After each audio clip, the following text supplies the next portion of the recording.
Explosive, hard-hitting, Texas-centric, let's talk. The five-star general, Gary Monroe, on Raging Elephants Radio, the rebellious voice of Texas liberty. Say, man, how you doing? I want to welcome you to another episode of Talk That from a Conservative Perspective. I am your host, the five-star general, Gary Monroe. And it's always a pleasure to be able to come and hang out with you good people on a Friday afternoon.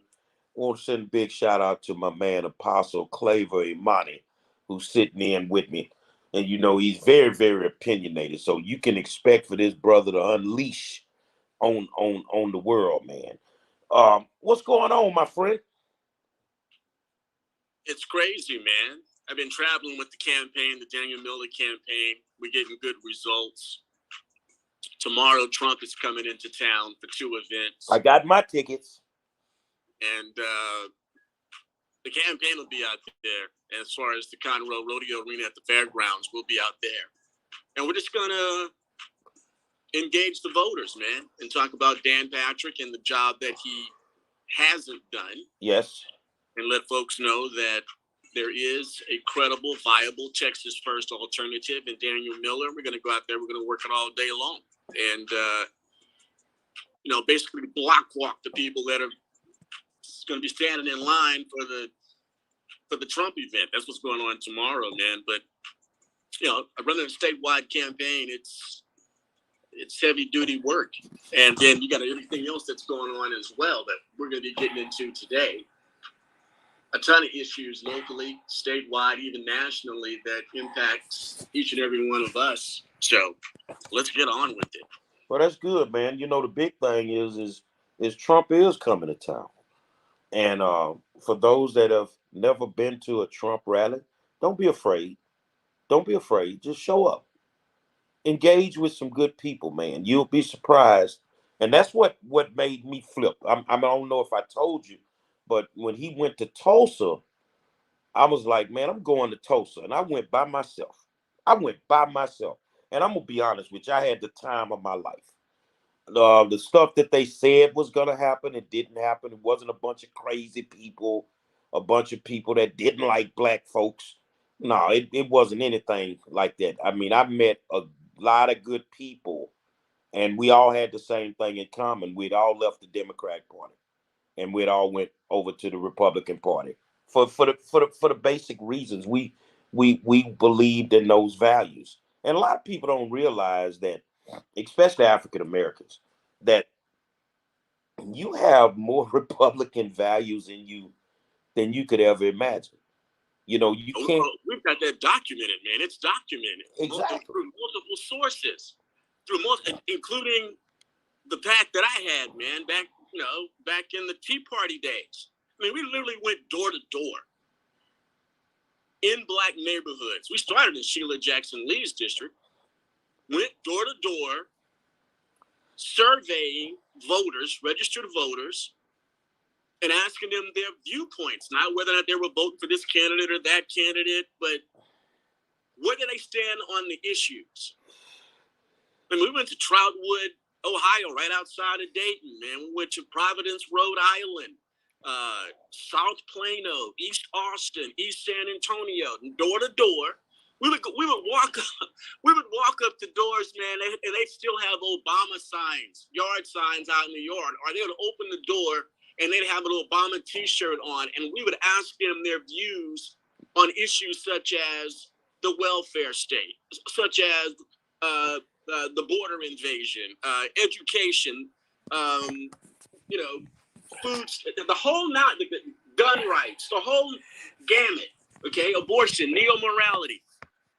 80 to 83% of the black people that we polled graded out to be conservative to strong conservative. We're lazy in the African American community when it comes to really understanding the issues, dissecting the issues.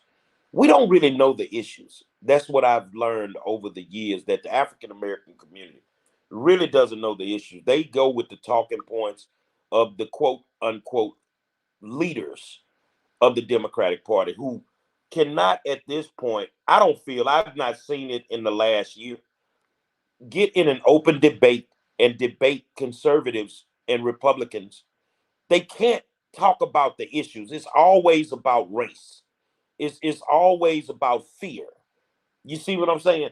And when I'm trying to figure out who I want to vote for, you know, it's important to know where you stand on certain issues. You know, one of the biggest issues that we have in Harris County is crime. It's crime. We have a bunch of judges sitting on the benches that are not qualified. They're realistically not qualified. And that's the problem. People think that, oh, they're just letting people out of jail. And, well, man, if they understood the laws, if they understood their canons, a lot of these judges don't even understand their own canons, you know, then they wouldn't make some of the decisions that they make. Crime in Harris County is through the roof at this point. You know, I will say that I am the only candidate out of any race, I don't care what race it is, that has actually been a part of a group that created a plan to decrease crime in Harris County. We implemented that plan without any funding. We used it in a template that we call the Scott Street Corridor. And that runs from 45 and Scott all the way back to Sims Bayou, if people know, you know, that stretch of road. It's been labeled in the past 3 years one of the most violent corridors in the country when it came to gang violence. Well, I'm in a conversation with Dr. Abdul Halim Muhammad last week. And he said, bro, Jerry, because that's what he called me. He never calls me Gary or just Monroe. He'd have made his own name for me.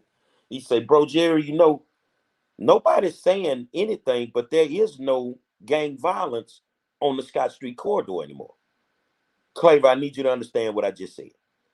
In a 3-year span, we implemented a plan that the city and the county did not want to fund because they didn't like the fact that I held them accountable, and I was in this group. The plan was endorsed by Turner's Gun Violence Commission that he put together after the kids got killed at the school in Santa Fe. And in 3 years, we basically, I'm going to say 95% of the gang violence is non-existent. Non-existent. Now, the plan was only for $800,000 a year. Ellis alone in Commissioner's Court gave Harris Health, after they tried to steal a portion of our plan, gave Harris Health $50 million to do a portion of our plan, but wouldn't give us $800,000 a year. And that $800,000 would be poured into the plan. So we really didn't make any money off of it. We just wanted to put it into the plan and help people. You see what I'm saying? And do something about this violent crime. So now, yesterday, we saw 3 officers, and there's 7 police officers that have been hit. I think 4 have died in a 2-week span in Harris County. We saw 3 officers yesterday in a full-fledged shootout. Like, this is Dodge City, Kansas, you know, and as soon as it was done, I get a call from law enforcement. Monroe, we want to sit down and talk to you. I'm not talking to you guys. I say, the chickens have come home to roost. You have a problem that you cannot fix. Because if you're trying to deal with crime, and I want your opinion on this, Clay. If you're trying to deal with crime, you can't send a bunch of suit and ties into what we call the hood to have a conversation with the natives. It's got to be somebody they know, somebody they trust, and somebody that can, quote unquote, my friend, give these people some hope. The problem that we have in Harris County and why we can't deal with the crime is because we're being proactive. We're dealing with the crime after the fact. If you know the murder is going to be committed, the way that you deal with the crime is before it happens. You see what I'm saying? You have to deal with the aspects of it before it happens. And the biggest issue is the lack of resources. I said this on my show the other night on the War Zone. You can go get 5,000 additional cops if that's what you want to do. 5,000 additional law enforcement agents in any capacity, put them in Harris County, but not give the resources to the community, and crime is just going to keep going up. What is your honest opinion on that as far as Harris County goes, and the fact that these people are not addressing crime the way it should be addressed? Something that you talked about was hope, and that's what I would like to focus on, because the level of work that you've done, I have not engaged in, and so my ability to speak on what is feasible and what is workable is very limited. It truly would be just an op-ed. It would be commentary speaking from no experience whatsoever, which is useless. But on the idea of hope, I think it goes back to your original calling, which is education. Mm-hmm. And I think that the educational system has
in our young people. And it really starts with the educational process, the value of it. Education isn't valued anymore. Getting that entry-level position job, it's not valued anymore when there's better options, gang banging down the street. So the hopelessness is something that really has entrapped the community, but it takes us in a different mindset. And again, the pulpit has something to do with it. What's being preached from the pulpit? Stop hooping and hollering and making people feel good when they walk out, and not one thing has changed in their lives. Their attitudes haven't changed at all. They raised their hands, they prayed in tongues and a whole 9 yards. But as far as the solutions, the legitimate solutions to very legitimate problems in the community, there's no activism. It's just, I felt good for 90 minutes. Let me go home. I heard some good music. Let me go home. There has to be a complete different attitude adjustment in the community in order for our lifestyles to change. Well, it's ironic that you speak on schools, because this week the Chronicle had an interview with the superintendent of HISD, Millard House III, and he said there was some rumblings about school closures. And I'll make all this correlate. And Millard House said, man, we're not going to close black schools. We're not going to close brown schools. And I'm going to say this on this program today. Miller House, you a damn lie. You know why, Miller House, you a lie? Because you sat in a principal's meeting and you told the people in that principal's meeting that you were thinking about closing schools. Now, here's the problem when you close a school. You're from that Golden Triangle area, that Beaumont area, right? Absolutely. We saw a few years back that Beaumont ISD was taken over by the state of Texas, by TEA. So that means that you had to close some great institutions down there. And we see that the spike in crime is,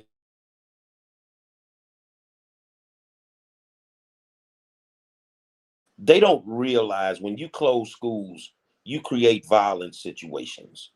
And what I mean by that is if a kid goes to Ryan Middle School in Third Ward and you close Ryan Middle School and you say, well, it's not enough kids, we're going to close it. You close Ryan Middle School, you force those kids out of that school. Now those kids have to go to Cullen Middle School. That means they got to go to enemy territory. So we know what happens when you go to enemy territory. You see what I'm saying? You're gonna fight. You're gonna end up in a war. You see what I'm saying? You're gonna end up in a war. So what I just told you actually happened a bunch of years back, maybe 9 or 10 years back. They closed Ryan, forced the kids over to Cullen. So guess what happened, Claver? When he did that, the kids from Ryan had to fight their way home every day because they were in enemy territory. So now all of a sudden you had what we call cliques develop. The kids had to click up to survive the bus rides or the walks home. You see what I'm saying? So the cliques evolved into gangs. That's where you got your 103 gangs from. That's where you got your YSB gangs from.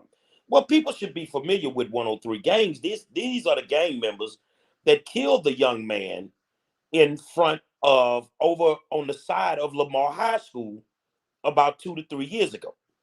They came out of Southeast Houston. They ended up in River Oaks and they killed this kid at lunchtime. That's when they started screaming that the house was on fire with the gangs. But nobody realized that those kids had been fighting for years just to survive the bus rides. So when I get a superintendent who now to me is a pathological liar, bought and paid for by the Democrats, the black Democrats for sure, that run the Houston Independent School District to a certain level, now we see what the problem is on a certain level. That's one aspect of the problem with the crime when it came to gangs. So we got on that Scott Street corridor. We went to Yates. We went to Worthing. We went to Cullen. We went to every school on that Scott Street corridor. And we put a program together called United in Peace. And we would have what we call peace summits. I developed also a Bridge the Gap program with the kids at these schools, as well as the Houston Police Department. You see what I'm saying? And got these kids to become familiar with their law enforcement officers because officer friendly doesn't exist anymore. When you were growing up in Beaumont, you can't tell me, Claver, that you didn't know the officers that worked your neighborhood. You knew them. You see what I'm saying? And they knew you. So rather than take you to jail if you did something stupid that kids do, they would take you to your mama because they knew your mama. You see what I'm saying? To save you a trip from going downtown. So the thing is the school system is the base of the problem. Because one, you're not educating these kids to have a future, to have any hope. You're graduating the boys to the corner. You're graduating the girls to the stripper poles. You see what I'm saying? And this is where we run into the problem. Because when these kids graduate and they know they can't read, they know they can't add, they have to survive. And in our neck of the woods, sometimes when you turn 18 years old, mom throws you out the house, you're on your own. You got to get out here and get it how you live. So the lack of trades in our schools is not setting kids up to be cosmetologists anymore. It's not setting kids up with welding certificates. So when they come out of school, they can go straight into a career of making money. We're not teaching them entrepreneurship, which that's what I love about the Republican Party. I've ran into so many entrepreneurs. You know, If people want to be mad at the white folk in River Oaks for the way that they live and what they do, then I need you to be mad at yourself. In life, you're supposed to emulate somebody. You know, you look up to somebody. I'm not telling you gotta just look up to white people. What I'm telling you is you got to look at what they're doing to make their home life and their children successful. Now ask yourself if you're doing that. Do your children realistically understand financial literacy as African Americans? No, these kids don't understand it. See, black folk problem is not making money. Black folk problem is we don't know what to do with it when we make it. We don't know what to do with it. Most of us, we get paid. Before we even get the check is gone because we already know where we got to spend it. You see what I'm saying? And if we have any extra money, instead of, putting this in IRAs or putting this towards your retirement or just saving your money, we've already made a reservation at the turkey leg hut. So when things happen like a pandemic and now all of a sudden you can't go to work or all of a sudden you're limited in the amount of money that you can make, you want to blame everybody else. We have to change our mind frames. We have to change what we're doing. And school was the place, and I don't know how it was in Beaumont ISD for you, but school was the place where I learned everything that you just said. And if I couldn't learn it in school, there was an after-school program called JTPA, the Houston Job Training Partnership Act. I went to it right across the street at the YMCA, at the South Central YMCA that's no longer there. I learned how to conduct myself in an interview. I learned how to dress for an interview. You see what I'm saying? We're not giving these kids any attributes to help them. The only thing they care about, like somebody on one of our streams said, Thunder, they only care about jewelry, cars, and rims. You see what I'm saying? That's it. That's it. You talk about the way it was when I grew up in Beaumont. I'm a child of integration, man.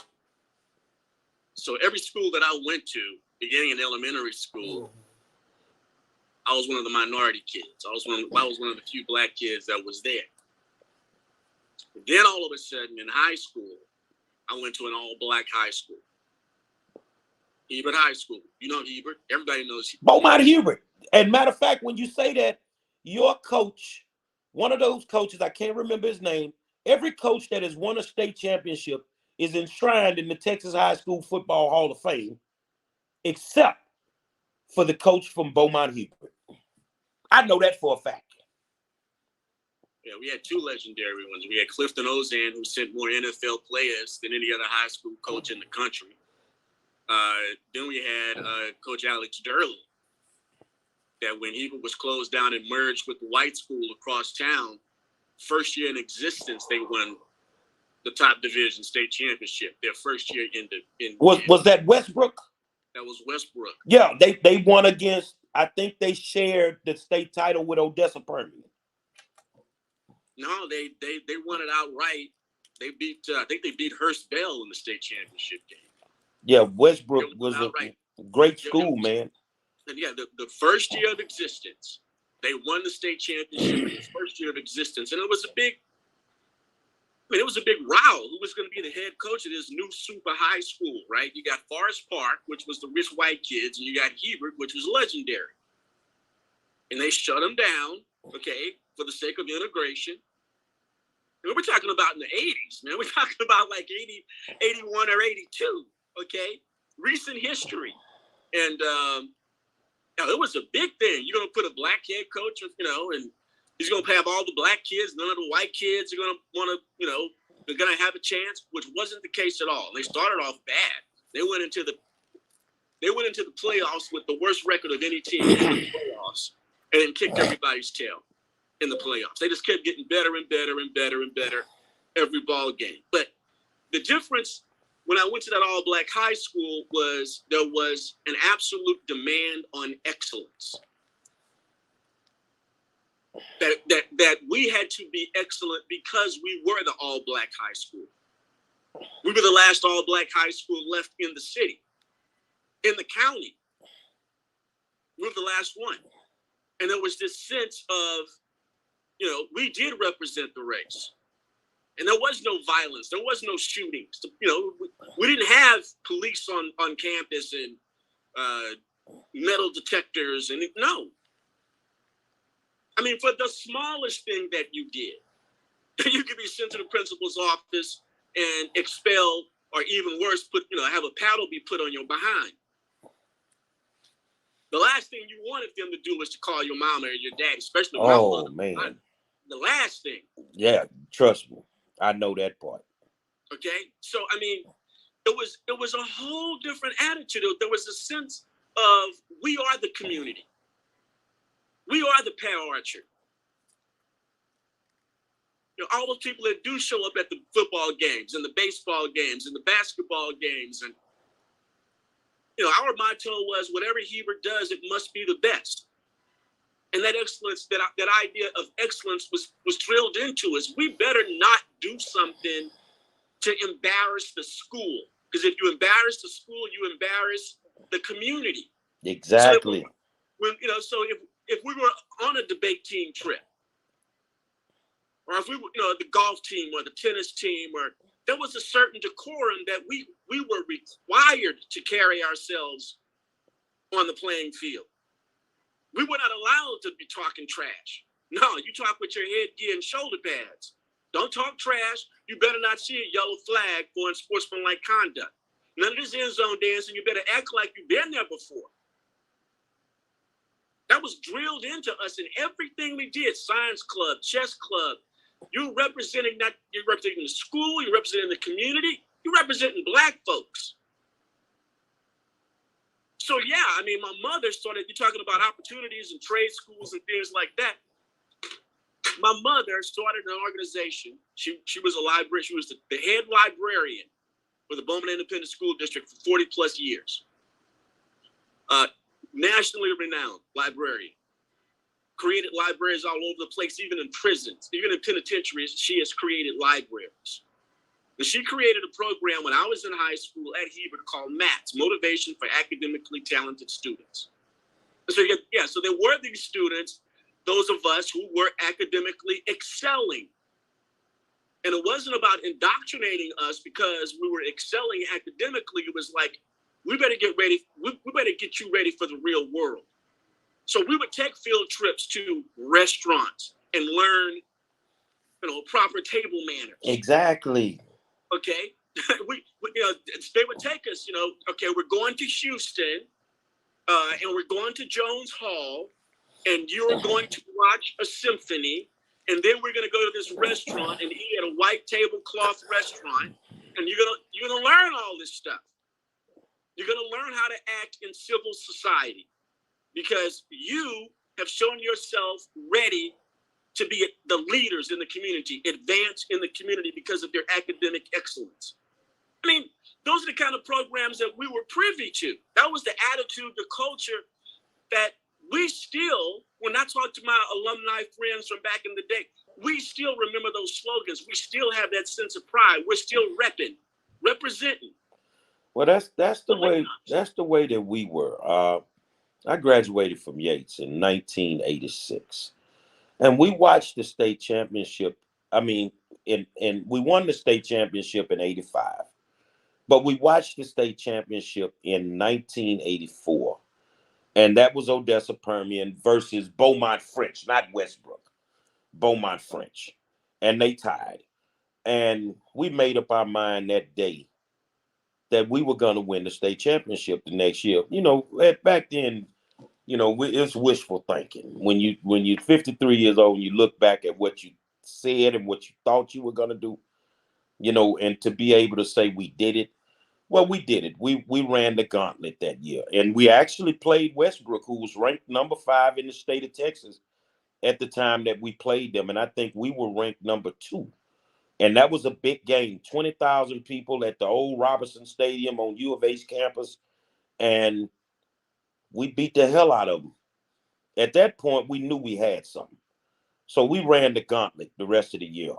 We ended up 16-0, 9 shutouts. And our final opponent was the Odessa Permian Panthers. the staple of Texas high school football. And we really turned the juice off on them because we beat them at that time, the worst beating ever in a state championship. We beat them 37-0. And we turned the juice off. We turned it off. And some have labeled us, Dave Campbell, God bless him, he passed away, the godfather of Texas high school football. And of course, I get my Dave Campbell magazine every year faithfully to see what's going on in football. He labeled us the greatest state champion of all time. And we don't have the movie. We don't have the book. But you know what? We still live by those same values. It was something about those teachers, those administrators, those coaches. They demanded excellence, whether you were at school or you were in the community. Because like you said, we represented the community. We represented Black folk. You see what I'm saying? So some of the things I see going on in school nowadays, especially with some of these football teams on the sidelines, with coaches arguing with 15-year-old kids, that never went on. We never saw that.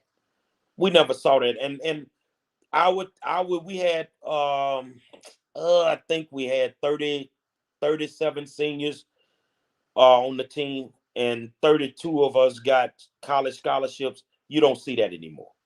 From one football team in 1 year, 32 kids get scholarships. Whether it's JUCO, whether it's D1, some went to the best of the best, some went to JUCO, but for us, it was just going to school for free. Which meant you had to have the grades. They didn't let you slide. Actually, our year was the first year of House Bill 72. No pass, no play. Yeah. And you had to have the grades to be able to get the ride. What before, you know what it was before House Bill 72? You had to have the grades regardless, or you showed up in the coach's office and they had a paddle waiting on you on report card day. Oh man, let me tell you, one day after practice, report card report card's about to come out. And Coach Durley set us down, had us on one knee after practice, and looked at every player in the face, knew his players so intimately that he looked them in the face and asked them straight out what their grades are going to look like. He didn't need to see the report cards. He didn't need to see the report cards. He knew which players on his team were excellent students and those who struggled. He went through every player on the team and asked them. And then when he got to me and he got to William James and he got to a couple of more other players, right? He just said, "Y'all go on in." He knew us, right? Go on in, man. Me and Jap James and hey, we were walking out to the locker room and we said, "Oh man, we better go back and we better tell Coach what's going on." Because all three of us were in calculus and we were struggling. And so after all the players had gone into the locker room, the three of us went back to Coach Durley, took a knee in front of him, and told him, "Coach, we're struggling. We're struggling in calculus." And he stood there and he said, "Well, what's the problem?" And I'm the one that answered. I said, "Coach, it's hard. We're doing our best. It's hard." And he says, I'll never forget his response. "Son, I don't care how hard it is. Y'all are capable of doing it. Now, exactly. I don't want to hear any more about this. You're going to buckle down. You're going to get the grades. Because y'all can do it. You're going to buckle down. You're going to get the grades. I don't want to see any C's, not out of y'all. Now, go ahead, go shower up." That's the way it was, man.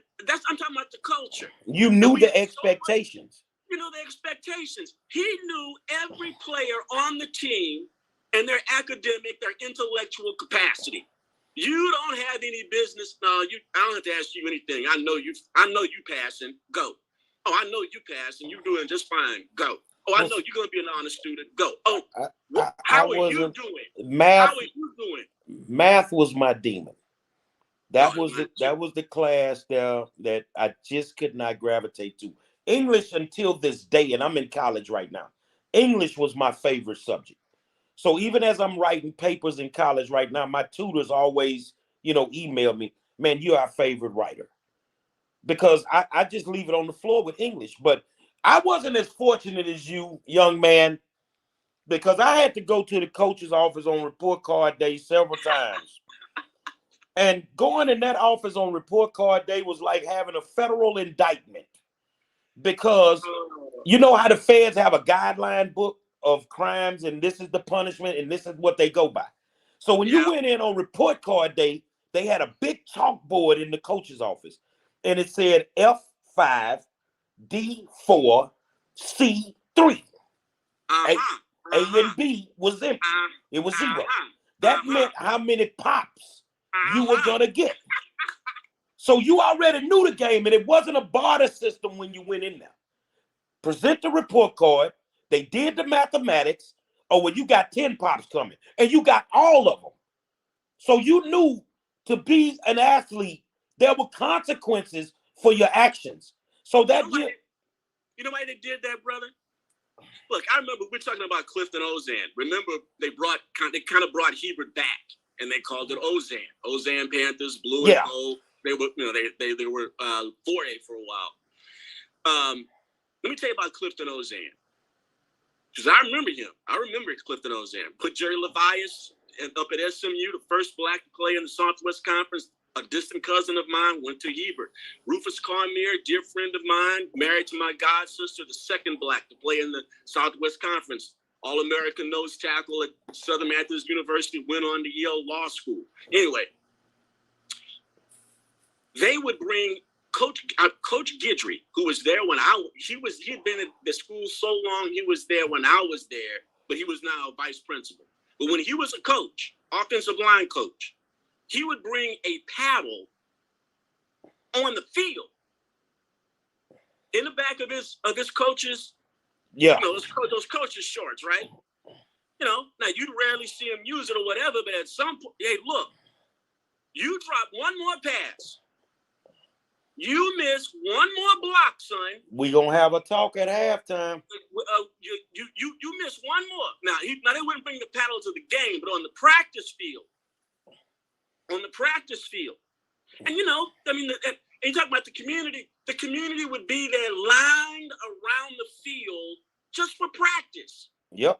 Never mind game day at the stadium, okay? Just for practice, the whole track is filled with people just there to watch practice. Okay? And so, hey, you missed too many blocks. You missed one more block, son. You owe me one. No, not this one. No, not this take a lap. Oh no, you on one with that board. You drop another pass. You blow that route one more time, and you owe me one. And why would they do that? Some people may think that's brutal. No. Do you want out of this community? Do you want a chance at life? Do you want to get an education, even from an HBCU? Do you want a better life? Do you want this opportunity, this ticket to see the world? Do you want this opportunity? You can't keep missing blocks. You can't keep holding like that. You can't keep committing PI like that. You can't keep blowing routes like that, coverage like that. You can't do that if you want to see the world.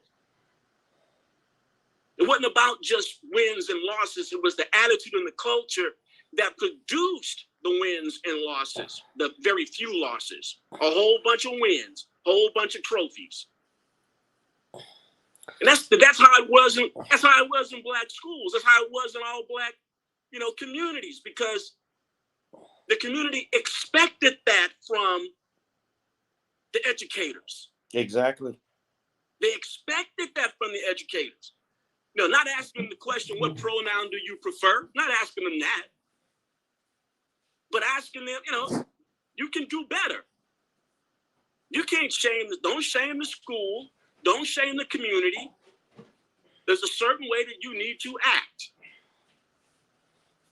Certain amount of performance we expect from you.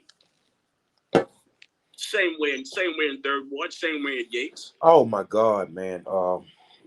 Excellence was the only thing we understood. Booker T. Washington, Forest Brook, Cashmere Garden. Excellence was demanded. Well, you already knew. Worthing. I mean, it was a competition of excellence. It was a competition of excellence. It wasn't about who was the best football team. It was about who was excelling academically, who was sending the most kids to institutes of higher learning. It really was. Man, let me tell you something, man. Walking around there, I got tricked into playing football. I got tricked into it. And, I had never played a day in my life when I got to Yates in the 9th grade. I was walking down the hall the first day of school, and a coach walked up to me and say, "What PE are you in?" I say, "I'm in 4th period PE, coach." And he said, "Okay, well, this is what I want you to do. Go in there and tell the counselor, because, the first day of school, you got your schedule. Tell the counselor, put you in 6th period PE." So I'm happy. Okay, if I take 6th period PE, that means I ain't even got to put my street clothes on. I can get out of school, and I'm going straight home. I had no clue that this was freshman football at all. And I showed up the first day, and they say, "Go in there and get your equipment." Equipment? Freshman football. Never played a day in my life. And back then, and this is something I believe till this day, that you can't coach football. You have to teach it. And we had great teachers. And the first day I seen this man walk out on the field, and it was like he was floating on air when he was walking. It was the legendary one, Luther Booker. And Coach Booker walked out there, and it's like everything just stopped. The coaches stopped, the kids stopped, and all he said, "Let's get to work." On that field, you had about 300 kids. And when I say this man demanded excellence in every aspect of the game, at school, away from school, you will not embarrass this community at all. Your only shot of getting out of here is through this game. And I'm going to tell you, man, the man got tons of us out of the community.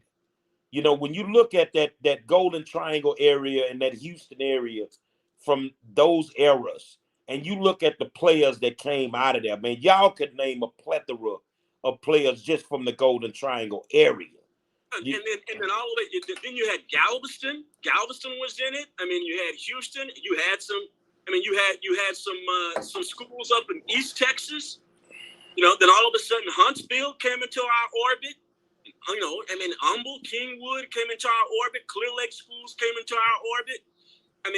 Well, I'm gonna tell you who didn't come into ours. I spoke at the KDISD school board meeting the other night. Katie would not even give us a game. Now, they played Yates twice in the history of high school football, and we can honestly say we've never lost to Katie. Never. They wouldn't even play us.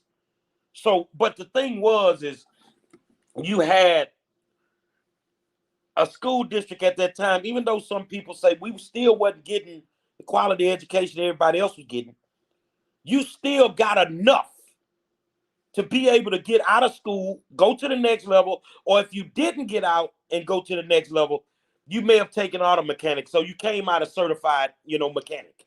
Right. But let me ask you this. Going to your education expertise. I don't know if you know the exact numbers, just approximate, because you're a subject matter expert. You're an SME on this. Back in the early 80s, mm-hmm. What do you think the educational attainment level was for Black students versus what's the number now? Oh, man. That's a great question.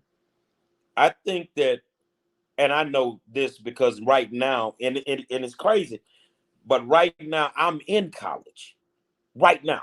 I'm in the middle of 21st century learning. And I've said this publicly. I don't know what 21st century learning is, but I know an old man with a 1986 diploma is walking circles around these kids on these college campuses academically. We got what we needed to be able to go to the next level of education and perform at the highest level. It may not have been everything that we wanted, but we got enough to go. The attainment is nowhere near I mean, you hear single digits of students, percentage-wise, of students that are able to read at grade level. They're not allowing the teachers to teach. Never mind mathematics. Never mind science. Just the ability, just to be literate. Single digits percentages that are actually getting diplomas. But have you ever really thought, my friend, when they say a school is underserved, that statement right there just irks me. How do you underserve a school? How does a school become underserved? You know how it becomes underserved? Because you just don't give them what they need. Or if they have everything they need, you strip them of what they need. You see what I'm saying? I love school choice. I think you should be able to send your kid wherever you want to send your kid to get the best education that you can get. Whether it's public school, charter school, whatever works for you as a parent and your child, that's what you should be able to do. But I also know in my heart that if you don't want schools open, just say you don't want them open. But don't underserve them. And what they're doing right now, to me, is a violation of human rights across the country, where they're purposely not educating children. They're purposely not educating them. So these kids really don't have a shot in hell of making it later on in life. You see what I'm saying? They don't have a shot in hell of making it. This is their most formative educational years, and the schools aren't even open. There's no catching up. We're not finna close the achievement gap. That's not gonna happen. We're not gonna do it. You know, I'm not struggling, but see, when a subject doesn't grab me, like right now, I'm taking a subject, and it's crazy because it's just the way that I think. I'm taking African American literature. I was excited when I put the course on my schedule. Man, I want it, but the person that's teaching it is not African American. So really, you're just going by the whatever the teaks, the guidelines. So I'm not grabbing it as much as I should. You see what I'm saying? Because it's not making sense the way that they're teaching it to me. Now, I know I can get it. I know I can make an A in it. But at the same time, if it's not being taught in a manner, and I'm talking about we're in a group meet, all of us in the class, and everybody has the same feeling, that the person that's teaching this class, they all they've ever done is read a book. You feel what I'm saying? I think you got to be hands-on with some subjects. These people that teach mathematics on any level, they're geniuses. They're geniuses. How can a kid struggle in mathematics, an African-American kid? But if we go back and do the history, we shouldn't struggle in mathematics. We built those pyramids with mathematics. You see what I'm saying? But now they're not teaching these kids anything. I'm being honest with you, man. I walked the school campuses. I've sat in schools. I've sat in classrooms. And what they're teaching these kids is not enough. It's not enough to make it on the next level. That's why you see so many African-American kids leave schools and go to college. They graduate with 4.0s, but yet they show up at Texas Southern University and they're taking remedial courses. Because they're pushing them through. They're not giving them anything. If we want to just be real about it, this has been going on for decades.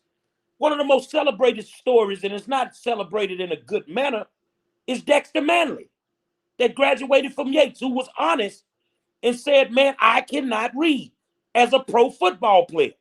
He couldn't spell his name. He couldn't do anything because all he was good at was football, and they didn't prepare him for anything after football. So, and my coach, Luther Booker, was his coach. So he was a part of that problem also. But I think once he realized that Dexter had fell through the cracks, he tightened up on the next set of players and the players after that. You feel what I'm saying? And he demanded that we do it in the classroom. First year of no pass, no play was 1985, House Bill 72. We had 62 total players, 63 total players on our team, and we lost one. He failed one class. Well, he made a deal. You're going to laugh at this. He took a teacher named Doc Tish for geometry. The coaches told him, and every player on the team told him, man, get out that man classroom. You know how you is as a student. He ain't going to put up with it. Well, Ed made a 70 the first 9 weeks. No, he made a 68 the first 9 weeks. That means he made an F. You feel what I'm saying? So he was 2 points short of passing. He would have not been able to play. Doc cut him a deal. Doc Tish cut him a deal. I'm going to give you the 2 points, but I'm going to take them from you on the next 9 weeks. So you got to make at least a 72. He gave him the 2 points. And on report card day, the next 9 weeks, right when we in the first round of the playoffs, we get the cards. Everybody's good. They on the field, and Ed's there, and we see Doc Tish walking towards the field. And Coach Booker, the way he talked would have tripped y'all out. He say, God damn, he got somebody. Everybody looking because ain't none of us in his class. Oh, we ain't taking this clown. The man come out there. Ed made a 70, but you owed him 2 points. So he took his 2 points. That put Ed back at a 68. So Ed ended up flunking off the team. And the night we played Springwoods, coach came to me, my line coach, Ronald Mumphrey, and he said, man, money, can Ed start tonight? Because this is his last game and we got to get him some game film. I say, Coach, I don't give a damn as long as we win. And that was his last game. But he is a part of our team, and we love him to death.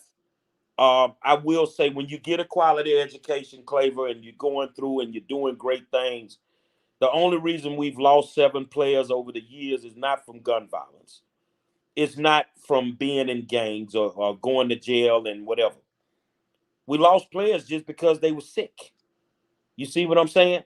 So it's good to know that a lot of us, and you know, people say, Monroe, you look like Mr. Brown with the gray in your beard. I say, yeah, I actually do look like Brown. I say, but why you don't color it? Because I've earned every one of these gray strings.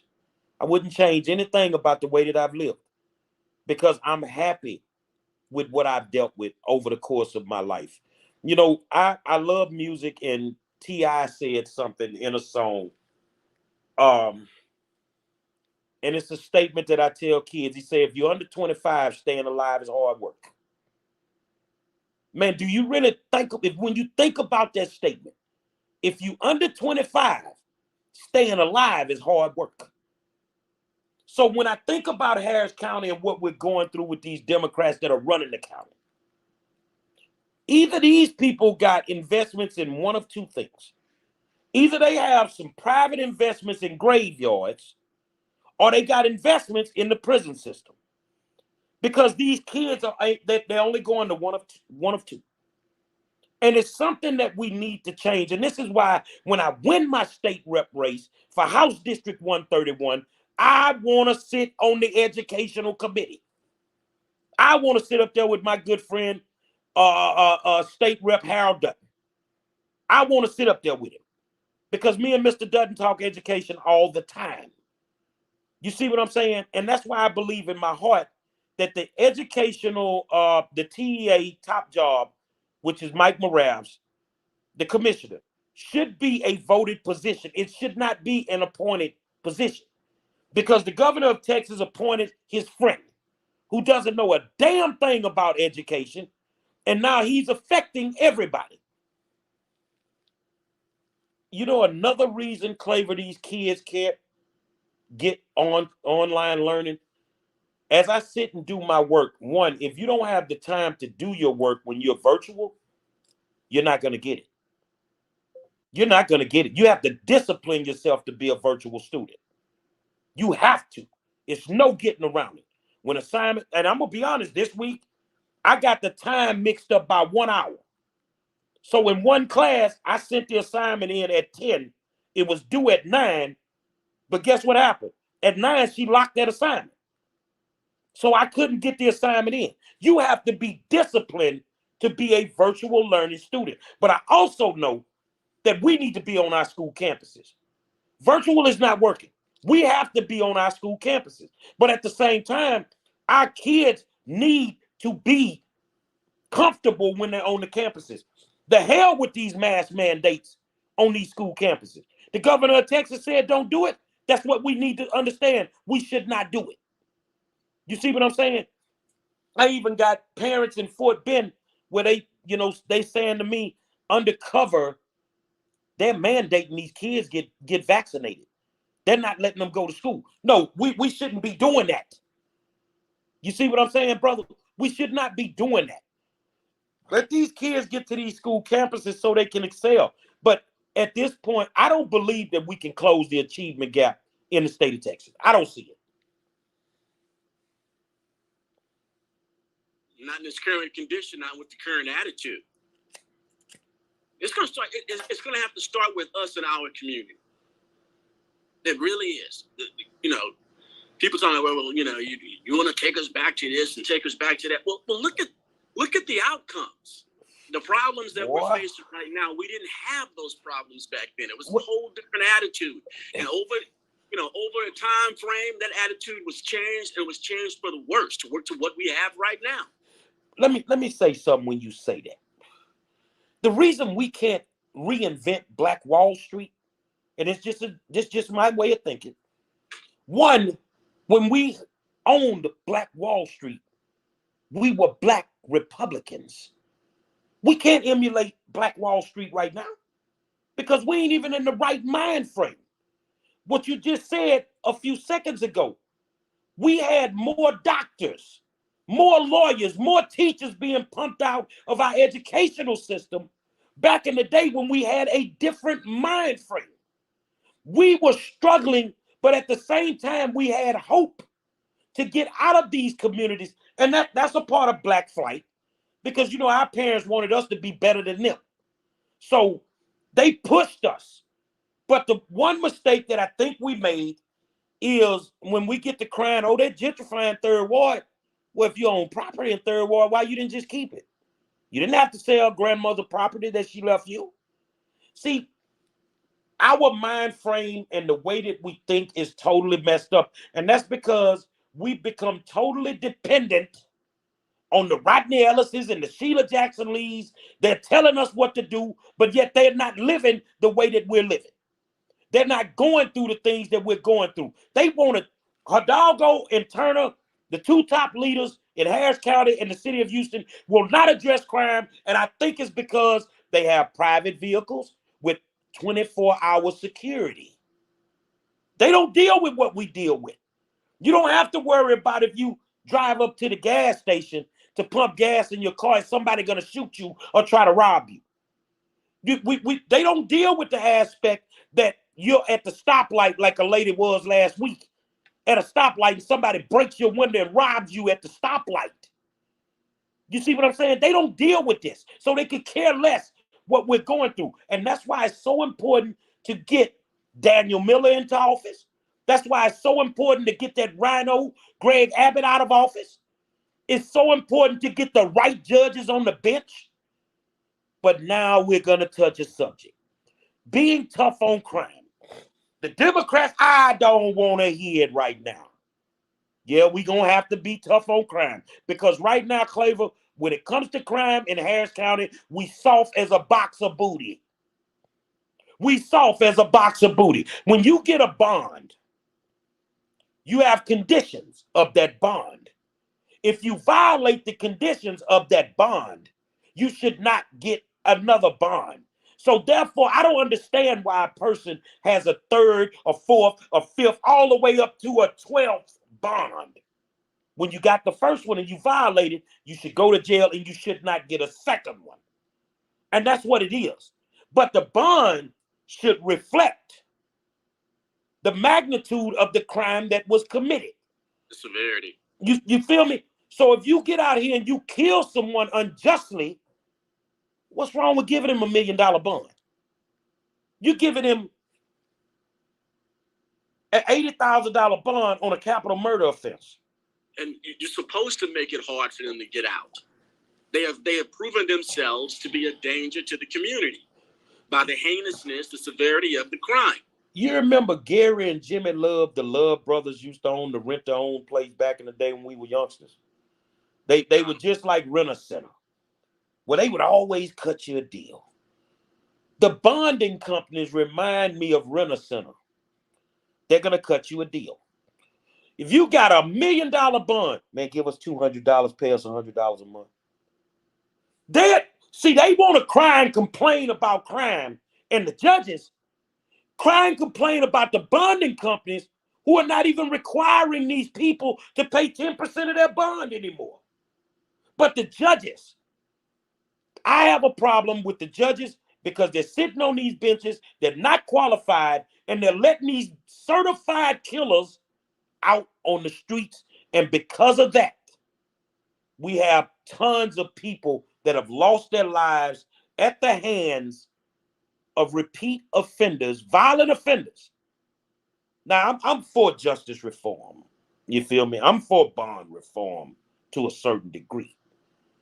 You know, misdemeanor offenses, okay, I get it. He had less than an ounce of weed.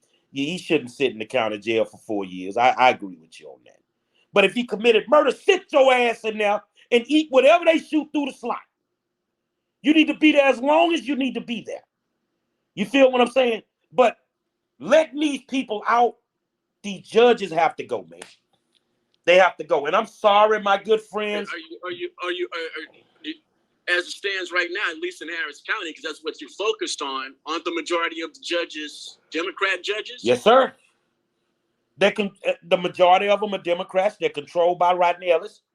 And the thing is, you know, especially with the group they call Black Girl Magic. I don't give a damn about no Black Girl Magic. If you've been letting killers out on the streets, give up your seat. But we ain't coming. This week alone, our good Republican Party won another seat. Congratulations to Marianne Huffman on her win in the City Council District G race, the special election. I supported her when she ran for district attorney and she didn't win. But now my good friend is the city council woman for District G, another Republican sitting in office. So what I'm telling folks, you get ready. They're going to turn this county red. And they're going to use the fact that you have not addressed crime to the magnitude that you should have. But what can we say? Look at the crime stats. You can't argue with them at this point. And when you're looking at the judges and the people that are running for office on the Democratic side, they will not debate you on crime. They sidestep it. They get away from it. So my Republican friends that are running for office, I need you to beat them across their head with crime. And guess what? Don't be mad at me. Be mad at the people that created the system that put us in this position in the first place. Yeah, see, your mission statement, I want to get back to that.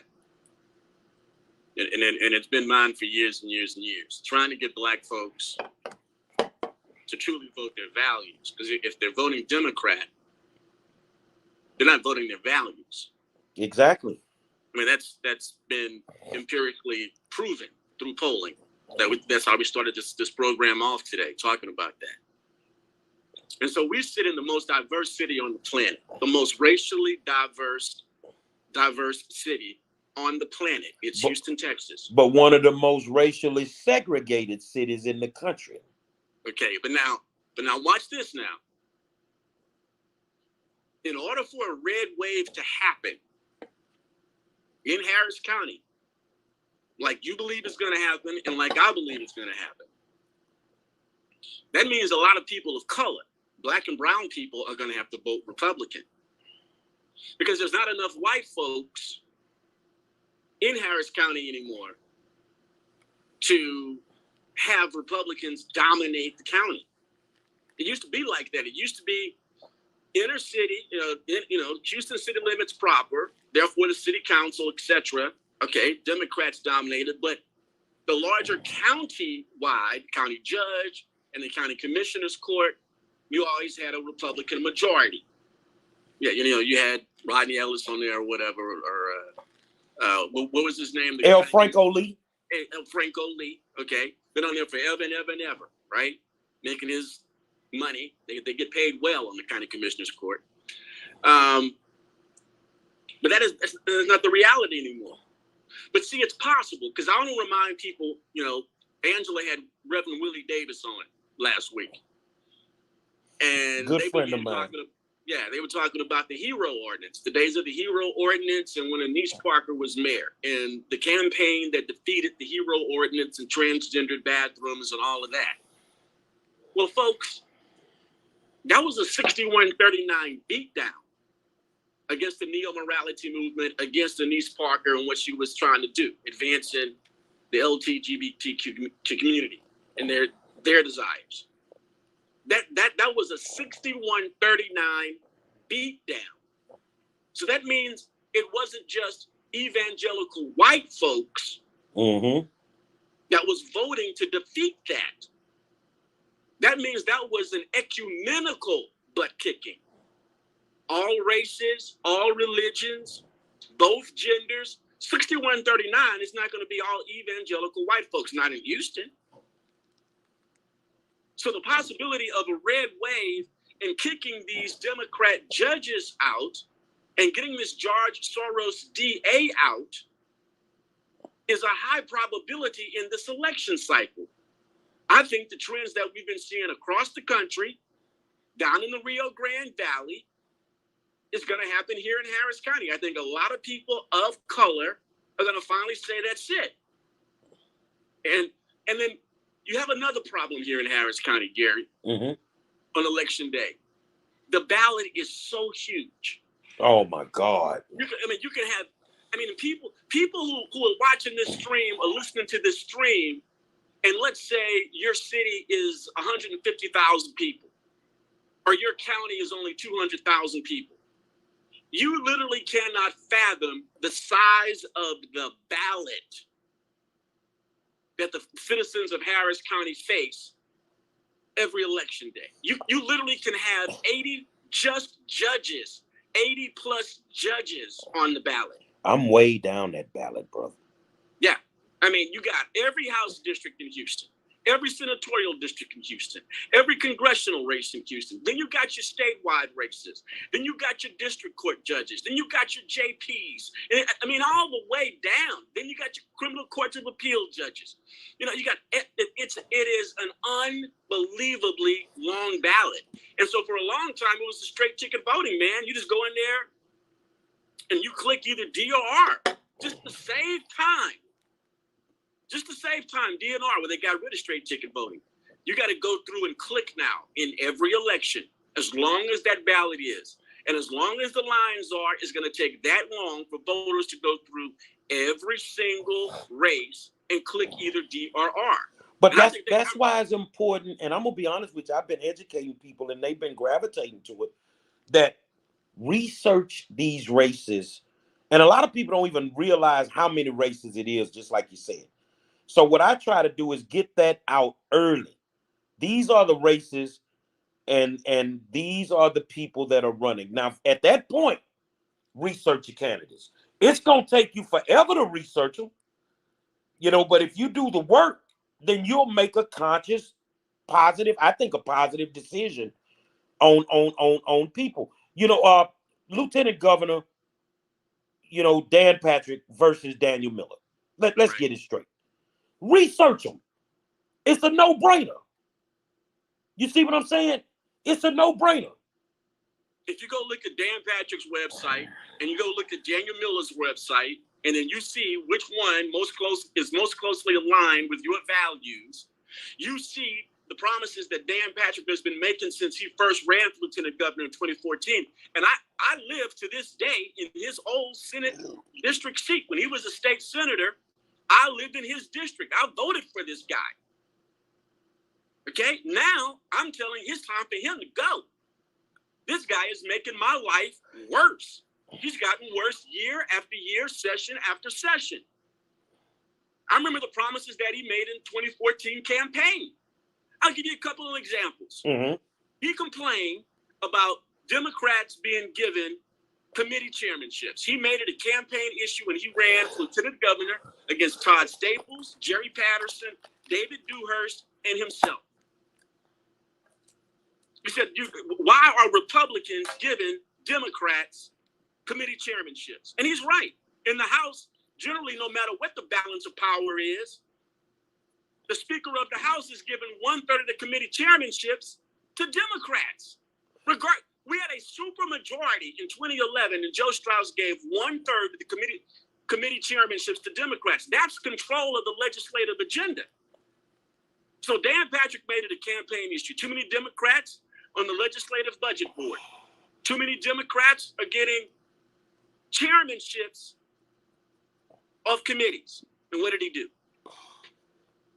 Gave Democrats chairmanships to committees. Dan Patrick did that.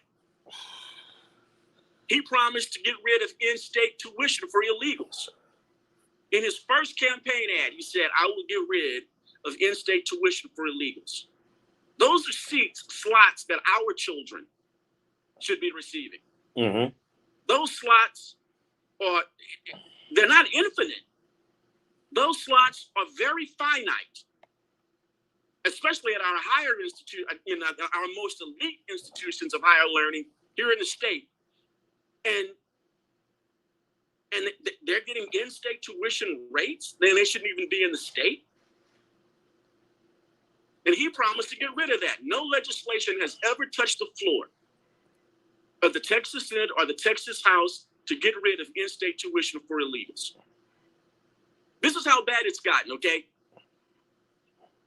When, let's say your child makes the grades and is accepted into a university here in Texas, mm-hmm. especially a state university. And let's say the parents are generally well off, okay? And so they can pay the tuition. Maybe the student loans that the child has to take out are very minimal, if any.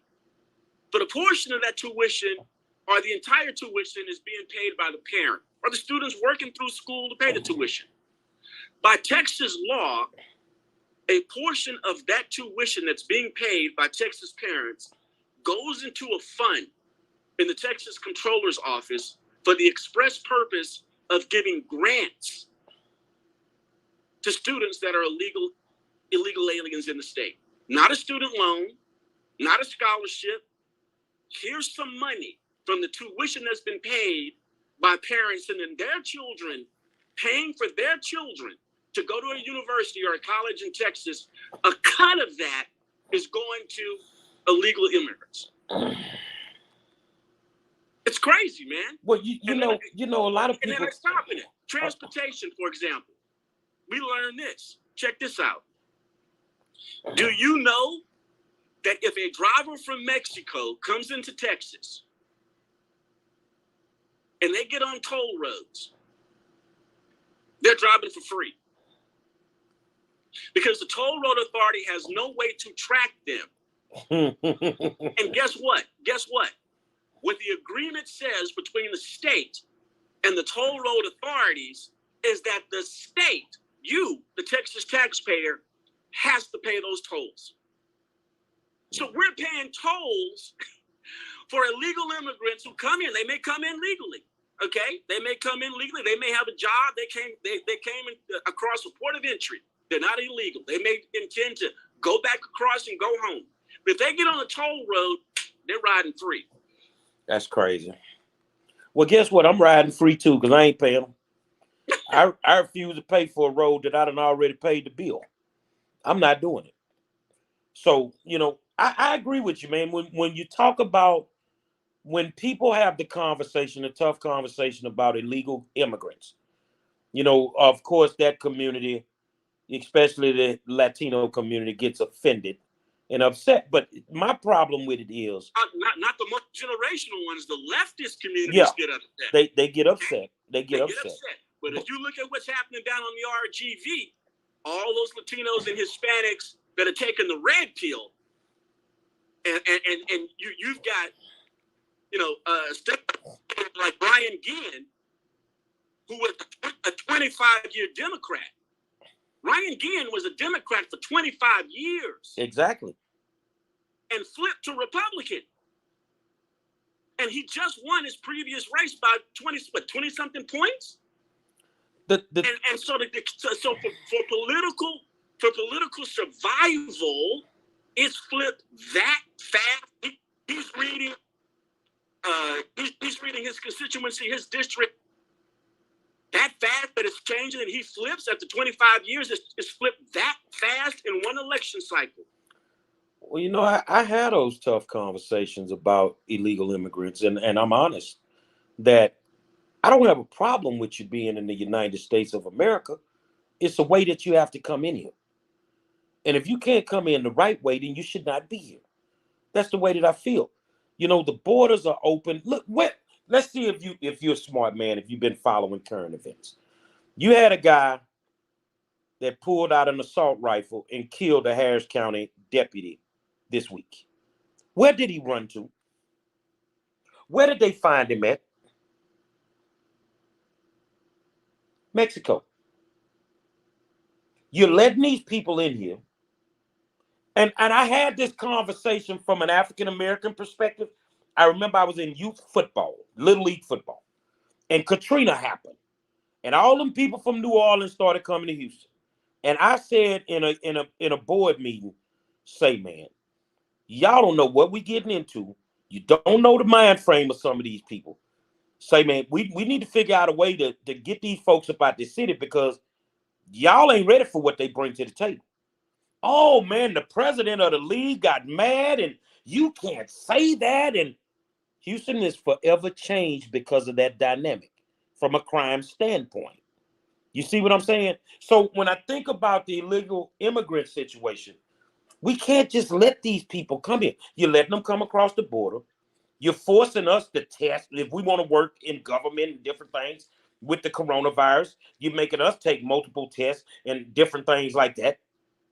But you don't even test these people for this virus when they come in here. You don't do none of that. And then when they get here, you give them all this free money, our tax money, to take care of them. And then Biden decided earlier this year, but it got shot down, that he was going to give each illegal immigrant $500,000. Are you out of your mind?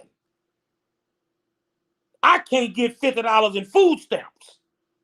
But you're going to tell me somebody that just snuck over here going to get $500,000? You can't justify that. You can't. Basically what they were trying to do, y'all, they were trying to buy votes. Because if you let them come over and you give them that money, well, you got to remember the Democrats are the ones that gave you the money. And nothing is free. Remember last week we talked about the oxtails. Nothing is free. So if you think you're getting all this free money, and then when you go to the store to get you some damn oxtails and you can only get 10 for $25, they're getting it on the back end. So all this illegal immigrant stuff and all this free money is costing us money.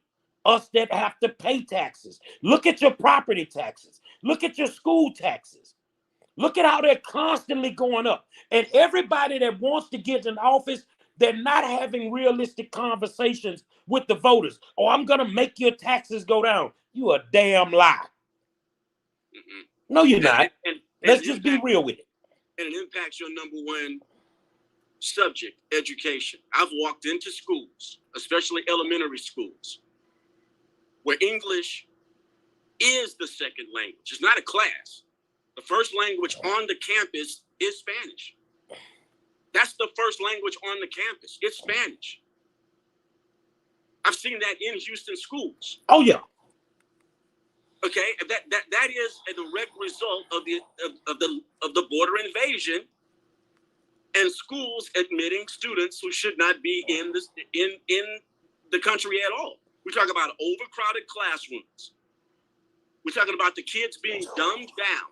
Oh my God. Okay, the kids being dumbed down because you've got a mixture of children in the classroom, all of which do not speak English. The vast majority of them don't, and Spanish is the second language.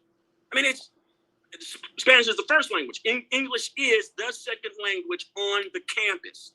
The teachers are speaking Spanish the whole time. The coaches are speaking, the administrators are speaking Spanish the entire time. You know what, man? I'm gonna make you laugh. And I think I was 15 when I first said it, and I live by it till this day. Monroe, why you didn't take Spanish in high school? Because I speak English. What? Well, you don't speak a second language? Why do I need to? I don't need to speak nothing. I say actually I do speak two languages. Well, what you speak? French, Asian, Korean. What is it? No, I speak English and slang. I speak two languages. Now I'm sorry if you just can't keep up, but I don't need to speak Spanish. And I want people to understand this, that I don't have anything against Spanish speaking people. And I'm gonna be honest with you, Claver. I love everybody. I love my black folk, my white folk, my Asians, my Latino brothers and sisters. I love all of y'all. But if you got to come to the United States of America, you need to bring your ass in here the right way. That's all it boils down to. All these coyotes, and you done gave these people animal names. You got coyotes bringing folks here. Man, I don't know what the hell is a coyote. It's so much going on nowadays. Now we're gonna have a little fun because it's what it is. Coyotes, the pronouns. Now you're gonna have to break this down to me, because when I don't gravitate to something, I don't try to learn what it means. What the hell is a pronoun? What the he, she? I'm a man. In the immortal words of Terry Crews, not Terry Crews, Money Mike from the Third Friday. I'm a boy, Damon. What the hell is a pronoun? Man, I ain't got time to figure out if you a male or a female. I ain't got time to figure out if you transgender or whatever. You see, I tell you what, one system that the pronouns don't work in, Claver, and you probably ain't never been there. When your ass go to that Harris County jail, you're going to get booked in as a male or a female. I'm going to be honest with you. And if your sexual orientation say that you're a woman, but you're in a male's body, but they book you in as a male, you know what them guys going to tell you as soon as you get in there? Pull them boxes out your ass. Now, if you decide to be something else while you're in here, that's your business. But right now, pull them boxes out your ass. And y'all, I'm just telling y'all, I don't want anybody to get offended. I'm telling you the realization of this. Now, this week I had a conversation with the athletic director of the Houston Independent School District. And I told him, I said, man, I'm thinking about pitching some after school programs. And he said, what? But, sports has always been a great outlet to get our children out of the community, to get them out of the ghetto. You use sports to get your behind up out of here. So I say, why don't we think about doing after school bowling at some of these black schools? Because, a lot of black people, they don't bowl. I do. I love bowling. Now, I ain't going to tell you I'm good, but I throw that motherfucker down that lane. For real. I don't know what it's going to hit. I didn't even threw the motherfucker down lane 5 and it ended up on lane 6. I'm being honest with y'all. So he was like, I like bowling. But then I came up with the brainstorm. We got the issue with LGBTQ kids feeling like they're discriminated against in sports and different things. So I'm like, there's one sport that we all used to play. And remember when you were in school, you played it. It's called kickball. And when we went to PE and kickball, everybody played on the same teams. Your class against the other class, girls and boys, everything. So I want to start kickball as a competitive sport, a UIL sport, and we'll start right in HISD. Nobody can complain. So if I'm LGBTQ, well, get your ass out here and kick this ball. But we ain't building no motherfucking separate team. This is going to be a co-ed sport, and it's going to be competitive. I propose to do it in some schools in Houston. I will buy the trophies for championship day. There's no overhead. We already have the baseball diamond. All you need is a soccer ball. You see what I'm saying? And some uniforms. Uniforms ain't shit. No, you got to have the special kickball ball, man. That rubber ball we had when we were kids. You got to have that. Well, you know, I mean, I love the idea, man, but I mean, dodgeball though, bro. I mean, seriously. I mean, what if you have inclement weather? I mean, that dodgeball. I mean, come on now. Let's do it. Whatever we can do to get kids out of the streets. You remember after school, Claver, like you said, when football team was out there playing at Hubert and they were practicing, the field was lined with people. You see what I'm saying? Everybody who was somebody was still at that school. We got to bring some elements of that back to schooling, because after school, we can keep them out of the streets. We can stop them from fighting at the Burger King behind Yates if we got something for them to do. And it's physical. It's not some video game. It's going to be good for their physical fitness. It's going to be good for their socialization. Less depression. Less tendencies of suicide. So, yeah, I think it's a great idea, man. Kickball. It would be a social club, but it would be like a real league. And I think that if we do it, it'll take off in the state of Texas, and before you know it, we'll be playing state championships in kickball. Now, that's a sport that point blank, you're not going to be able to stack the teams. It's going to be competitive. It's got to be co-ed, so everybody can play on one team. And I think it would take off. And honestly, when we first started doing it, it's not a UIL sport, but we're going to govern it with House Bill 72 rules. You will still have to be eligible to participate. You see what I'm saying? We have to up the ante in education for sure. And I'm so sick of the state rep in 131, Alma Allen, with her lies, who sits on the educational committee and has done nothing her whole time in Austin to help us from an educational level. She's done nothing. I guarantee you this lady will not deal with me in an open debate, because I would eat her up. I'm a big boy anyway. I get all my calories off her. She won't do that. She won't do that. There will probably be very few political events even held in district in order to not embarrass her. Okay. Now she's gonna rely on the money that she gets from the lobby, from the plutocrats, from the PAC, from the unions, and she's gonna try to direct mail you to death. Is what she's gonna try to do. Oh yeah, it's no question. She's already started that. But the thing is when you have somebody, and she'll never admit that she did it, when somebody questioned her and asked her, I don't understand why these people keep voting for you. Well, if they stupid enough to vote for me, I'm stupid enough to keep going back. This is the things that a state rep is saying. Now, the one thing that I'm going to say is this here. When I say something, you can take it to the bank. It's the truth. She said it. Because she's cocky and she believes that in her heart. But I'm going to tell you a secret, my friend. It ain't a secret to you. I'm a dog walker ass in November.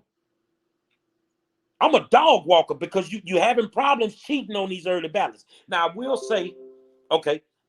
say that she's employed some former high-powered ballot harvesters on her campaign already. I know the dream team with Evelyn and Lenora and all them people, they're working for her. She got a machine. Oh, yeah, she got a machine, but she gonna need that machine when it's all said and done.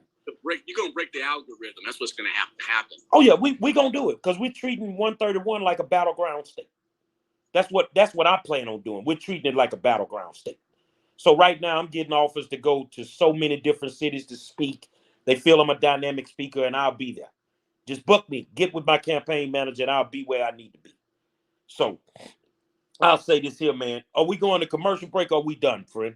We're done, my brother. It's 4:00, man. Okay. Oh, well, we've been rolling, man. We've been rolling. Well, I tell y'all what, man. I want to thank y'all for taking the time out to tune in. The hottest podcast in the country is what it's going to be when it's all said and done. Talk that from a conservative perspective with my good friend, Apostle Claver Imani.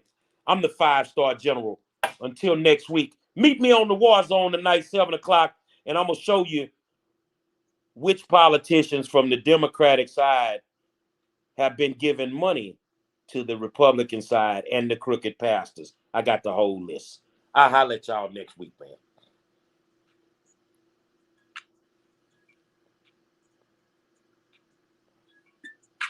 Recording